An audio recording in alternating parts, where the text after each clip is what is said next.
Usikum wa iyaya bittaqwallah wa ta'atihi la'allakum tuflihun.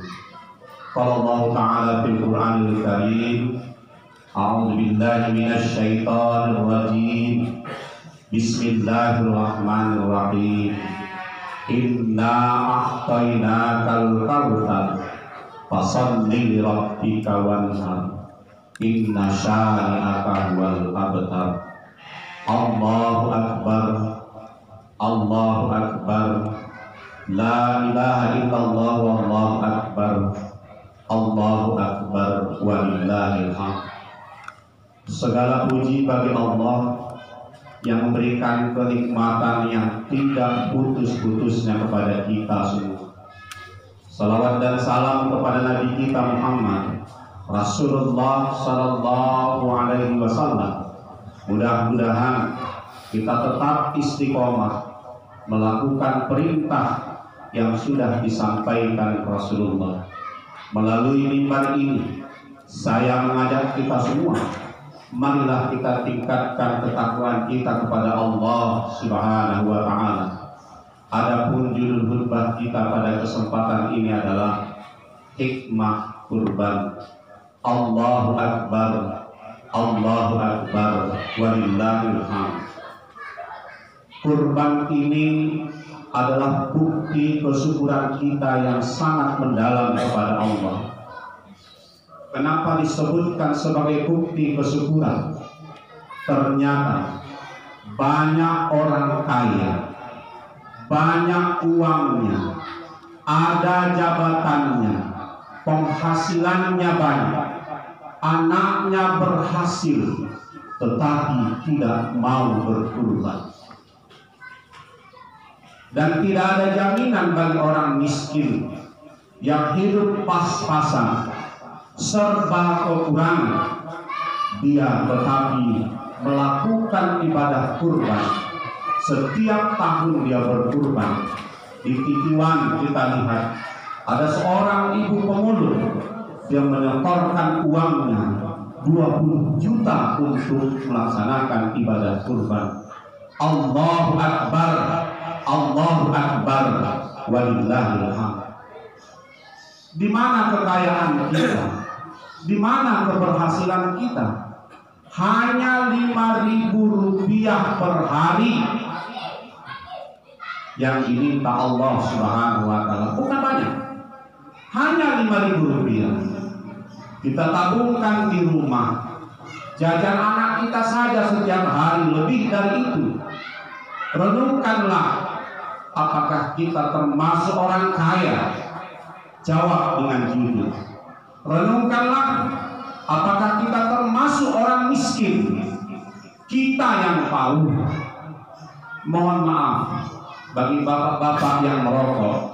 10.000 per hari kali 30 bulan dikali 30 hari dikali 365 hari sudah habis uangnya 3.650.000 untuk dibakar. Tidak ada yang melarang kita merokok, silakan. Tidak ada. Tapi pernahkah kita bertanya kepada kita, pantaskah aku tiap tahun menerima bagian kurban dari saudaraku yang mungkin ekonominya lebih rendah dari kita? Saya sering sampaikan di pengajian, tolong nama-nama orang yang berkurban dipampangkan di masjid, supaya orang mengukur dirinya dengan nama-nama yang tercantum di papan pengumuman.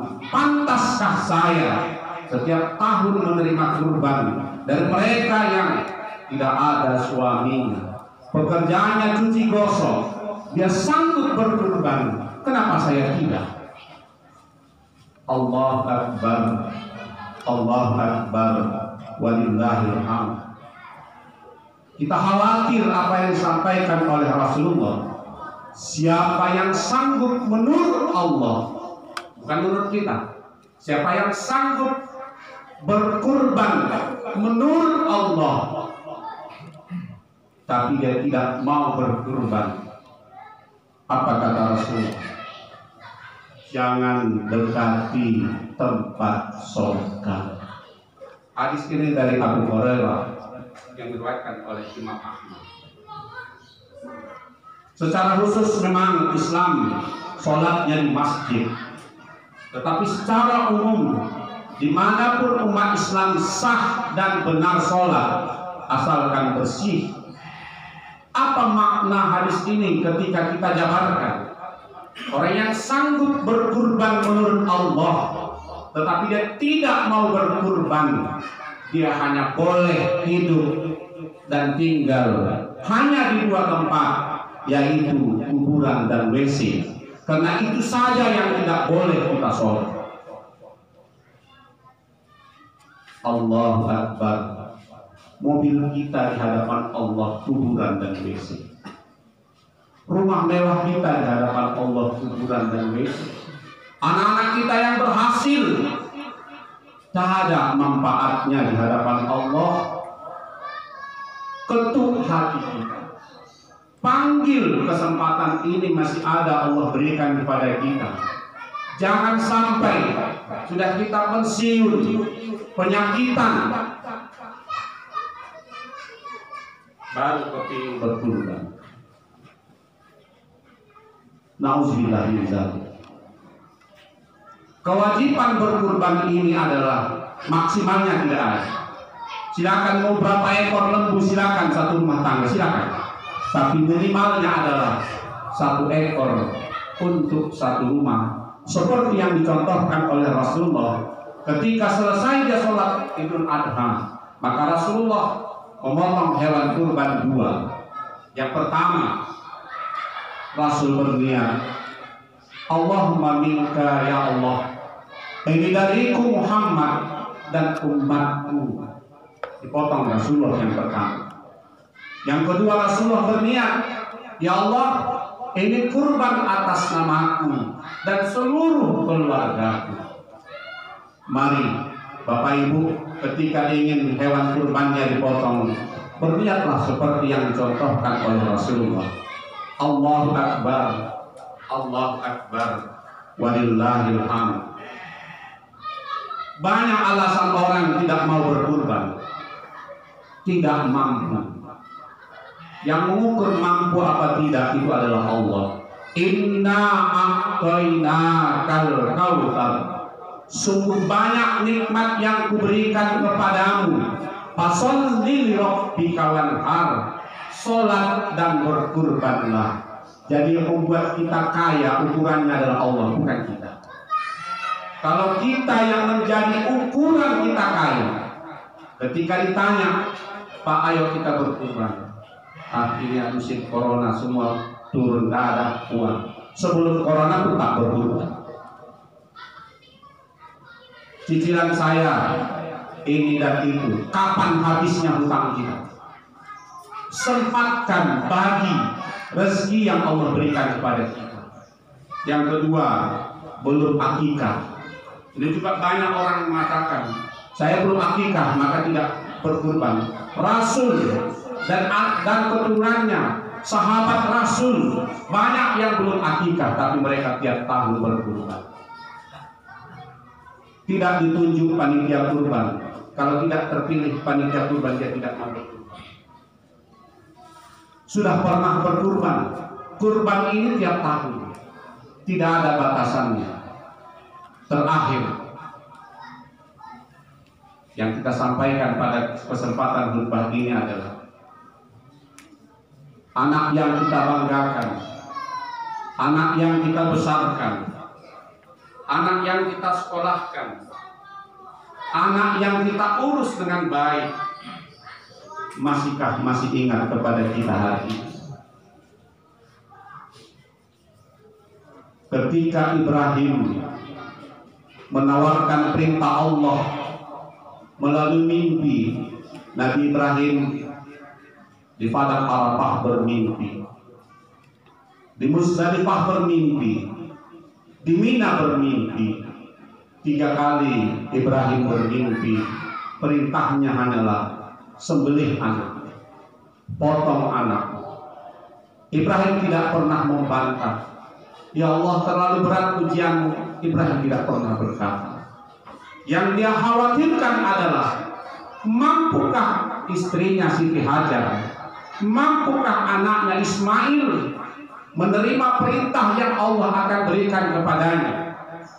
Ternyata apa yang diduga Ibrahim meleset.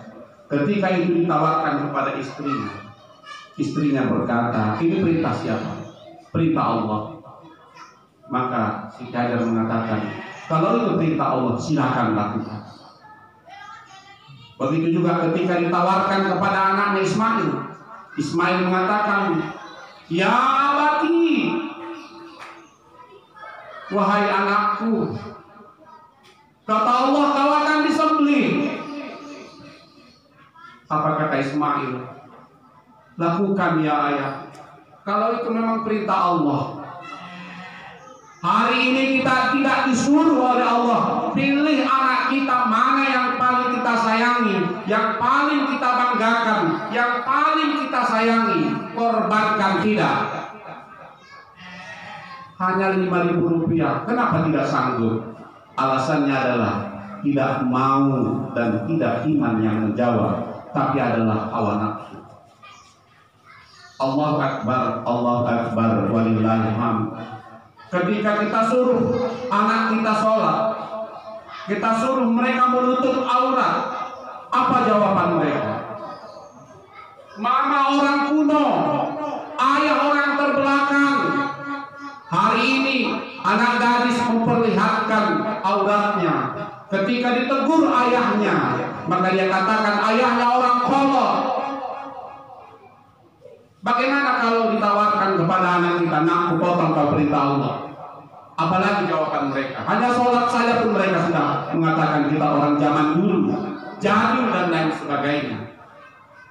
Ketika mereka sudah besar, punya jabatan, punya penghasilan, punya rumah, punya mobil, dan punya pengikut, punya anak, dan punya istri, masihkah mereka ingat sama kita yang sudah tua, sakit-sakitan, perlu obat, menelepon kita pun mereka tidak mau, menyapa kita pun mereka tidak mau.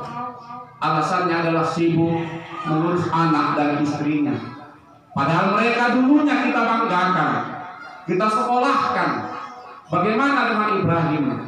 Cukup dengan mimpi Ibrahim, keluarganya ikhlas menerima keputusan Allah.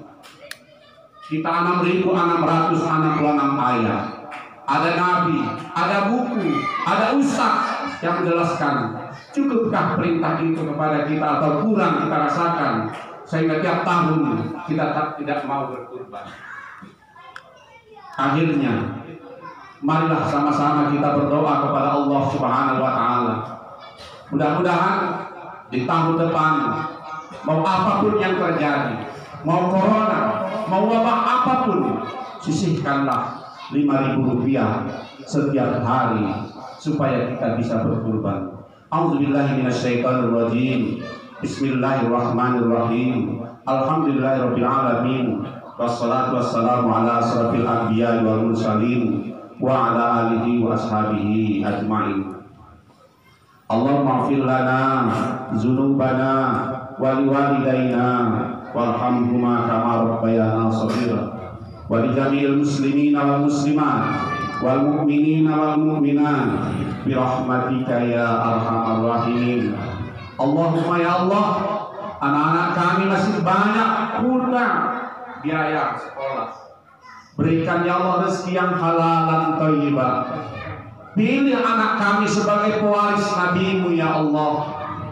Jadikan anak-anak kami anak yang soleh dan soleha, sehingga bisa membantu kami ketika kami masih hidup dan setelah kami nanti tiada ya arhamar rahimin.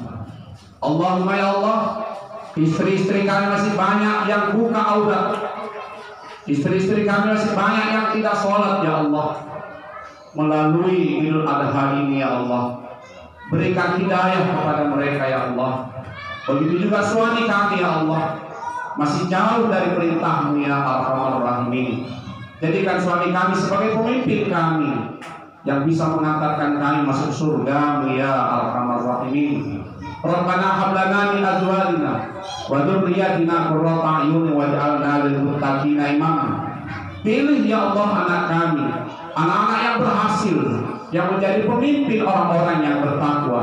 Kami sudah bosan ya Allah dipimpin orang-orang yang tidak bertakwa kepadamu. Rabbana atina fid dunya hasanah wa fil akhirati hasanatan wa qina adzabannar. Walhamdulillahi rabbil alamin. Assalamualaikum warahmatullahi wabarakatuh.